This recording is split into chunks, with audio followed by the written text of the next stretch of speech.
originally created by Steve Wang specifically for the show. The Zaviak suit, if you ever get a chance to see it, it's slick. Wow, wait, so the Zaviak suit was original footage? Yes. That is so awesome. I love that guy so much. Oh yeah, he's one of my favorite suits in that whole show. It's a really good one. He does. So now we're going to talk about... I got a fun fact about Dragon Knight real quick. What's up? There's a voice actor here who's going to be doing panels tomorrow. His name's David Vincent. Oh, he was the voice actor for Knight in the video game, right? Yeah, he worked on Dragon Knight, yeah. Right. Okay, so yeah, one of our guests here was actually a voice actor for the video game. I actually remember that video game coming out because I was working at GameStop at the time.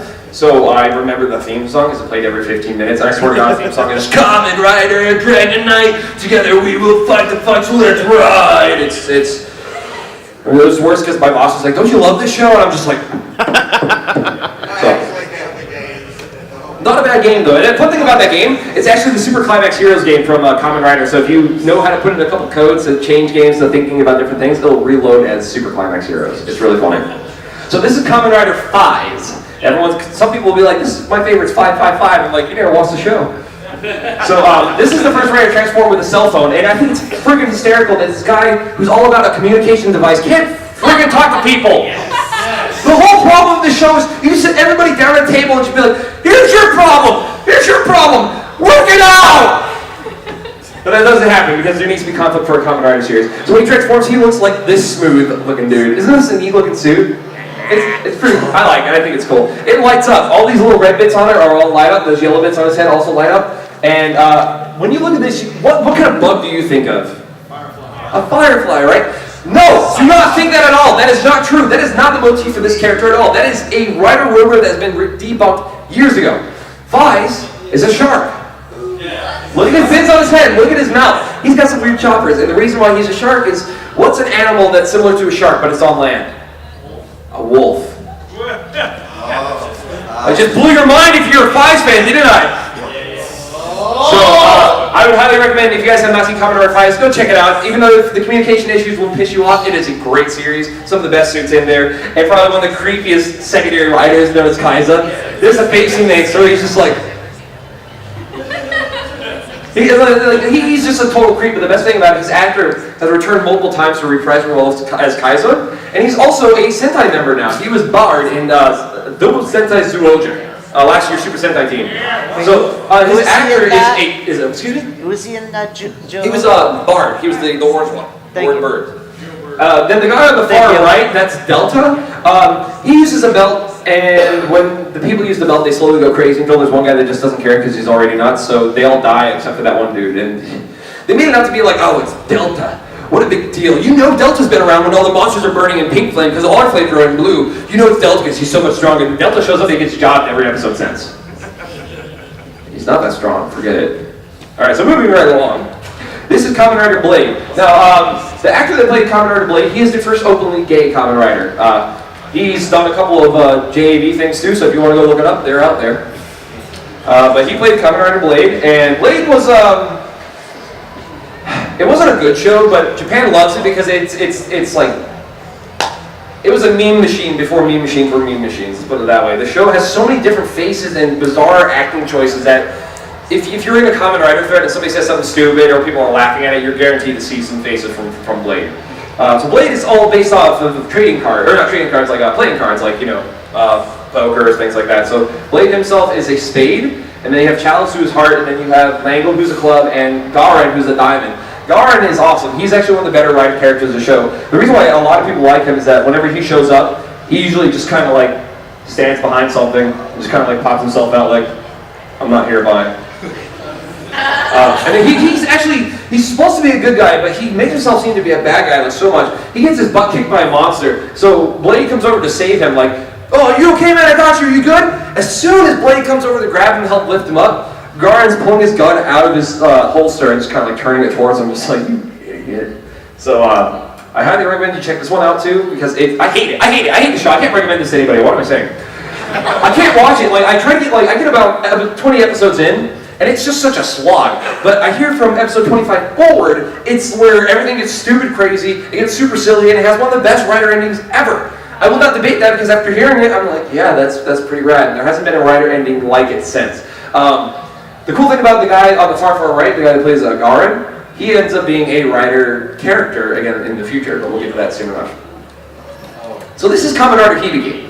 Hibiki was supposed to be a Kamen Rider series at the start. There's a big rumor going around saying that Hibiki was actually supposed to be a remake or a spiritual successor to another series known as Henshin Ninja Arashi. And that's not the case at all. They want to do something different for Rider, but they didn't really want it to be just Rider, so they're trying to go a new direction with it. So if you look really closely, he does not have the compound eyes at all. He definitely has just the visor. He has a belt on, but that's not what he transforms with. See that tuning fork he has in his hand? Yeah, he smacks that and he puts it up to his head and he catches it on fire and turns into the purple guy. Now Hibiki means beat. So this whole show is focused on music and musical instruments. So all these guys fight with musical instruments. His musical instruments he fights with are taiko drumsticks. So there's a bunch of other Hibiki riders. I do not know all the names of all of them. I actually haven't seen too much of Hibiki. The thing that sucks about Hibiki though is that it was not doing too hot. Like the first 30 episodes were solid on their own, but Toei really felt like the ratings were tanking. Nobody was buying toys. We have to make this interesting again. So then they decided, let's change the whole cast. Let's do all that. So they rewrote the whole show, did everything in the last 15 episodes but 15 to 20 episodes were just not worth it at all. So Hibiki, you're gonna watch it. Watch up until episode 30. Check out the movie. Drop it like it's hot. And if you want something that's similar to the first 30 episodes of Hibiki, watch Animazement. Oh, you come up here and say that because I don't know how to say that name, but I know exactly what you're talking about. So she's recommending a series that's similar to Hibiki. Well, made by the same Same producer. But yeah, if you really like the first 30 episodes of Kamen Rider Hibiki, go watch Daimajin Kanon. It's also subbed by Overtime. Oh, you jumped on what I was about to say. Perfect. So. Yes, Giant Stone Dude and the Girl, and that show is a lot of fun. I've seen that one too. There's another show done by Overtime, and it does some Sentai and Rider characters in it. It's called what's the name of that darn movie? The Hero Yoshihiko. Has anybody seen that show? The Hero Yoshihiko is great. If you guys like Dragon Quest specifically, watch that show. It's great. The Hero Yoshihiko. Oh boy, yeah. So this is Kamen Rider Kabuto. This is the 35th anniversary series for Kamen Rider. Hey, real quick, does anybody have time for me? Oh, it's 12:27. 12:27? 37. Oh, I got another hour. Perfect.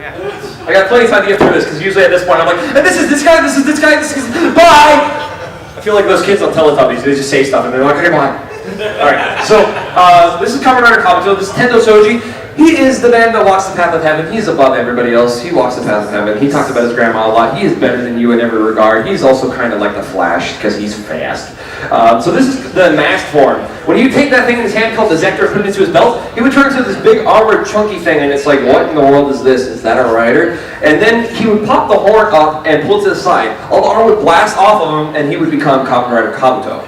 Now Kabuto is known as Lord of the Speed. The reason why they're known as Lord of the Speed is that they can do a thing called clocking up. They hit a pad on the side of their belt, and they essentially go so fast that rain is moving so slow that it wouldn't even touch the ground in any of the time that they were fighting. Like you would see them knock people out of the way, and then they would stop or bring back time to normal, and you would see dudes just fly across the screen because of all the force they hit them with them staying stationary. So if you've ever seen like the stasis stuff from Zelda Breath of the Wild and seeing somebody smack it around, it's essentially that, and it's a lot of fun to see bodies ragdoll across the screen. It's really cool. Now Kabuto, I don't like Kabuto the rider. I like the show though. The reason why I like the show a lot is that there's another character known as Kamen Rider Attack, and there's a couple of the characters known as the Hoppers. This is an anniversary series. I really don't want to go too much into it because this is a rider series that is recommended to be a great jump-on point. I would recommend it if you want to check out some really sleek suits, some interesting designs, and some really bizarre characters. I will say though, do not get too attached to the guy in the red. I'm not trying to say that he's going to die or anything like that. What I mean is, he's not the main character. Tendo's the sun. We live on Earth. Focus on the blue guy, promise. So I would highly recommend checking out Kabuto if you're new to this kind of stuff. Beautiful suits, and lots of fun. It gets wacky near the end, but you can understand it when you see the series that comes after. Oh wait, before we go any further, I wanted to name these guys real quick because there's something special on them. This guy on the far right, this is Kamen Rider Sword. He is the first rider to be a scorpion. And then we have Kamen Rider Drake, and he is the second Dragonfly rider. Does anybody remember who the first Dragonfly rider was? V3. V3, that's right. Now, the guy that played Kamen Rider Drake in this series also got a role as another rider in a movie called Kamen Rider The Next. Now, there are two movies called Kamen Rider, the first and Kamen Rider the next. They are reimaginings of the original Rider series, and they're, let's put it this way. Imagine if you took Kamen Rider and you matched it up with a really crappy love story. That's Kamen Rider the first. Now imagine you took Kamen Rider and you mashed it up with a really terrible J drama, but like, imagine it's like The Ring, but they forgot about the Ring girl halfway through. That's next. So the guy that plays the V3 plays Drake in this one. Now, the gold one is Zabi. We also call this one the Slut. And the reason why we call this one, there's nothing wrong with being a slut, y'all. It's all cool. It gets around. 4 different users in the show, and at the time that was the most any writers used, like multiple devices. So like that guy's like 4 different dudes. Don't even worry about him. Delta does it? Oh, well, Delta was like 3. And they died, so they couldn't come back. Like, these are 4 people all working with it at the same time. Like, so, I will say something else that's really neat about it. There was a fan that was at a store in LA known as Anime Jungle. It's a really, really cool store. They got a Kamen Rider statue standing up there. Joey Ramone took a photo next to it like this. I did the same thing because I'm a huge Ramones fan, and that was neat. Fun coincidence. Apparently, there's a huge Rider fan that's also a huge celebrity. Anybody know of Nicolas Cage? Yeah. This dude's a nut for Kabuto. He loves this show. His favorite is Zabi. And there was a picture of him buying a Zabi sector, just like, whoa, I can't believe I found one. So, if you ever see him out in Anime Jungle, talk to him about Kamen Rider. He knows his stuff, and it's surprising. And you see me getting excited about it. Apparently, how he acts is how he talks about Rider, which is like, I want to meet that dude. So, all right, moving right along. This is where Rider gets really silly, but this is where Rider starts to get really well known by everybody. This is Kamen Rider Den-O. So, really quickly, has anybody seen this show? Quick raise your hand. Okay, so everybody, not half the group here. Half the group, would you recommend the series? Yes. And then, the rest of you, talking about the series and stuff like that, would you recommend all the movies? Yes. That's exactly what I thought, thank you. Okay, the series is totally fine, the movies are... And the reason why is that Den-O, the timeline's screwy.